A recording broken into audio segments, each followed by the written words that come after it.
তোমরা যে সব নেতাদের পিছনে দৌড়াও, অমুকের সৈনিক, নেতা নেতা করে মরো, এইসব নেতা যাদের পিছনে দৌড়াও, এই নেতাগুলি, আমি জিজ্ঞেস করি আপনাদেরকে, এই নেতাগুলি জীবনে একবারও জেনা করে নাই। এ ব্যাপারে অনুসারীরা আপনারা কি নিশ্চিত? মিথ্যা কথা জীবনেও কয় নাই, প্রতারণা করে নাই, ঠাট্টা করে নাই, বিদ্রুপ করে নাই, মদ খায় নাই, মানুষ হত্যা করে নাই।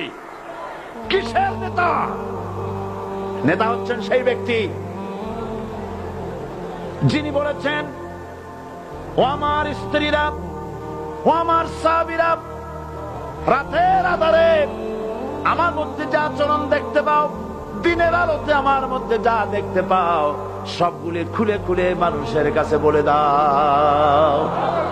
তার নাম বিশ্বনবী মুহাম্মদ রাসূলুল্লাহ সাল্লাল্লাহু আলাইহি ওয়াসাল্লাম।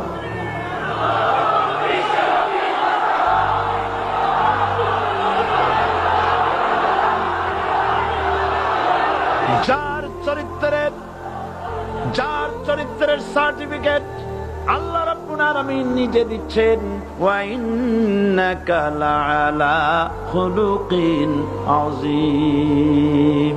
নবী হে, উন্নত চরিত্রের উপরে আপনি প্রতিষ্ঠিত। সুবহানাল্লাহ।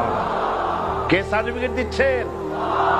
আযীম, আযীম। আরবিতে চওড়াকে বলা হয় আরিদ, গভীরতাকে বলা হয় আমিক। কত প্রশস্ত, যা মাপার কোনো ফিতা নাই, কত গভীর, যা মাপার কোনো যন্ত্র নাই, এইটাকে আরবিতে বলা হয় আজিম। সুবহানাল্লাহ বলতে ইচ্ছে করে না? ও নবী, তোমার চরিত্র এমন যা মাপার মতো যন্ত্র পৃথিবীতে নাই। এই সার্টিফিকেট দিলেন কে? সমস্ত নবীরাই চরিত্রবান, নবীরা মাসুম, বেগুনাহ। সুবহানাল্লাহ বিহামদিহি। সেই নবীরা মার খান নাই? খেয়েছেন কিনা বলে? কারা মেরেছে? রাষ্ট্র শক্তি। কারা মেরেছে? কারণ নবীরা বলেছেন লা ইলাহা ইল্লাল্লাহ। পড়েন সবাই, লা ইলাহা ইল্লাল্লাহ।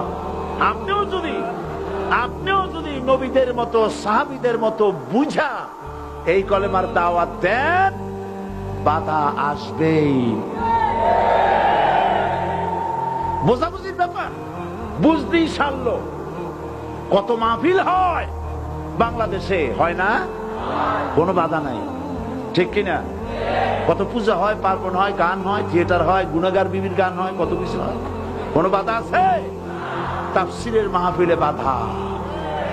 কারণ ওরা বুঝতে পেরেছে এ তাফসীরের মাহফিলে গাজীর গীত হয় না, এ তাফসীরের মাহফিলে আল্লাহর সার্বভৌমত্ব কায়েমের আন্দোলন চলে।